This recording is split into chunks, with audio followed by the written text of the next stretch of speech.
গতকাল ঈদ ছিল, ঈদের দিনেই রেশন নেবার নাম করে ডানকুনি যে ইয়ার আলী ভবন মিলন সংঘ মাঠের পাশে সেই ভবন রয়েছে, সেই ভবনের যে মেন গেট রয়েছে, যেটা সিসিটিভিতে দেখা যাচ্ছে যে এই ভদ্র মহিলা আসে এবং এসে ওই যে গেটের সামনে কিছুক্ষণ বসে গেটের যে মেন গেটের যে তালা, সেই তালাটা নিয়ে চলে যায়। এবং যেটা গতকাল হয়েছে, আজকে তার পরের দিন অর্থাৎ আজকে রবিবার, আজ রবিবার ওই ভদ্রমহিলা আবার আসেন, এসে চারিদিকে যখন দেখাদেখি করেন বা ফ্ল্যাটে ওঠার চেষ্টা করেন, তখন এইখানকার যে বাসিন্দা, এই ইয়ার আলী ভবনে যে বাসিন্দারা রয়েছে তাদের নজরে আসে বিষয়টা।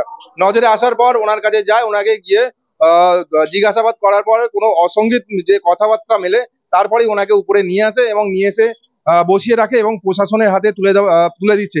আমি কথা বলবো এই যে ইয়ার আলী ভবনে যে বাড়িতে যিনি দেখেছেন, যার বাড়িতে সিসিটিভি ফুটেজে রয়েছে, আমি ওনার সাথে একটু কথা বলে জানবো যে মূল বিষয়টা কি হয়েছিল। দাদা, কালকে আমাদের পবিত্র কুরবানির দিন ছিল, তো কালকে দিনে আমরা নামাজ পড়তে গেছিলাম মোটামুটি 7টা সাড়ে 7টার দিকে।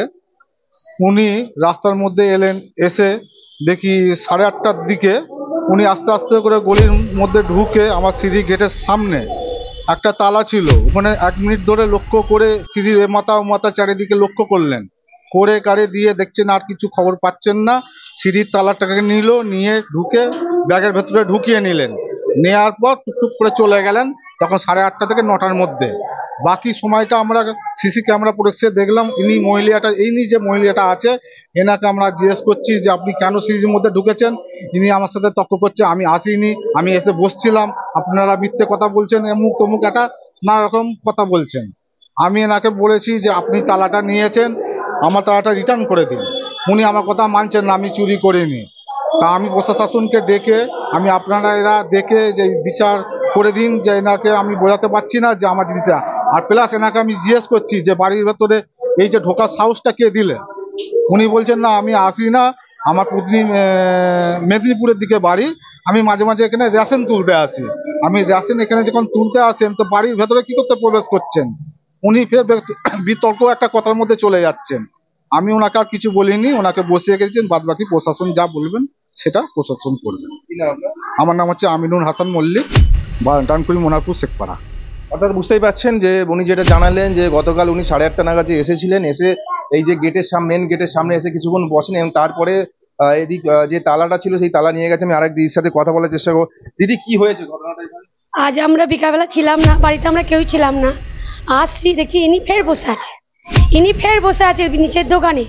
এসে আমাদের একজন ভদ্রমহিলা, উনি যে দেখেছে সিসি ক্যামেরায়, ওনাকে ডেকে নিয়ে এলো।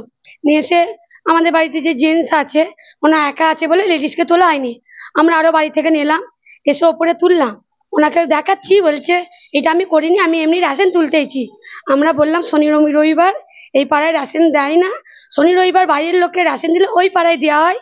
উনি বলছে না, আমরা রেশন তুলতেই আসি। আমি যে আপনাকে তো এনি টাইমে ওখানে বসতে দেখি, এদিক ওদিক ঘুরে দেখি, চোখ মুখ এরম চারিদিকে তাকাবার পর ওনাকে বলছি যদি আপনি নিয়ে থাকেন স্বীকার করুন, আমরা মেয়েরা মিটমাট করে আপনাকে ছেড়ে দেবো।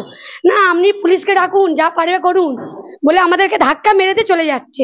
দেওয়ার পর ওনার ব্যাগটাকে বলছে আমি আপনার বাড়ির লোককে ফোন করুন। না, আমি একা থাকি। একা যেখানে থাকেন, রেশন যখন বললো দিদির বাড়ি থাকি, দিদির বাড়ি থাকলে এখানে রেশন পাবে না। ফিঙ্গারপ্রিন্টের ওনার যে ফিঙ্গারপ্রিন্ট, ওখান থেকে উনি রেশন পাবে না ওনার দিদিকে ছাড়া। উনি সব কিছু মিথ্যে কথা বলছে, একদম উনি কোনো কারোর সাথে জড়িত হয়ে আছে, চোর একদম। সাধনা সিং, শেখপাড়া, মোনারপুর। আমি পাশে একটা মানে সেটা যে খোলা আছে, আমি ভাবছিলাম গ্যারেজ, মোটরসাইকেল অনেকগুলো আছে গ্যারেজ। পাটা আমার হাঁটুটা ব্যথা বলে আমি সেই চেয়ারটাই বসছিলাম। বলছি না, তার উপর থেকে আমি তালা ছিল, তালা চাবি নিয়ে নিয়েছি। আমি মানে ওয়েট করছিলাম, মানে 8টার সময় এসেছি, 9টায় হয়তো খুলবে বলে ওয়েট করছিলাম। কালকে ঈদ বলে আমি জানি, আমি এসেছি বাড়ি পূর্ব মেদিনীপুর। দিয়ে এরা আমাকে আজকে বিকেলবেলা এসেছি, আমরা রবিবার রেশনটা তুলতে এসেছি। রেশনটা নিয়ে তাই গেলে পাশের ঘরে বৌদি আছে, সেখানে বলছি এখানে আর রবিবার বিকেলে দেয় না। দিয়ে একটা মেয়ে বলছে তুমি কালকে এসেছিলাম না? হ্যাঁ, কালকে আমি এসেছিলাম সকালে রেশন জন্য। দিয়ে এরা বলছে তুমি দাঁড়াও, এখানে তুমি তালা চাবি আমার চুরি করে নিয়েছো। দিয়ে সবাই আমাকে ধরে নিয়েছে, চড়চাপড় মারছে, ব্যাগ মোবাইল তারা দেখাচ্ছে। আমি বলছি তুমি নিয়ে যাও। অর্থাৎ বুঝতেই পারছেন যে যেটা জানালেন যে রেশন নেবার নাম করে বাহিনী এসেছিলেন এবং রেশন নেবার নাম করেই এই বাড়িতে যেটা অভিযোগ করছে একটা চুরি করার একটা পরিকল্পনা ছিল। যেহেতু এই যে সিসিটিভি ফুটেজে দেখা যাচ্ছে উনি এসে বসেন এবং বসার পর যে সিসিটিভি যেটা দেখতে পাচ্ছি 5 থেকে 7 মিনিট বসেন, বসার পরেই ওই যে সামনে মেন গেটের তালা নিয়ে উনি বাড়ি চলে যান। অর্থাৎ আজ রবিবার আবার উনি এসে ঠিক ওই যে তালাটা চুরি করেছিলেন ঠিক ওই ফ্ল্যাটের নিচে আবার এসে বসেন। অর্থাৎ এ বিষয়ে কি বলবেন অবশ্যই কমেন্ট করবেন কমেন্ট বক্সে। এই ধরনের খবর পেতে নজর রাখুন ডিএনএন বাংলা। ডিএনএন বাংলা সবার মনে সবার ফোনে।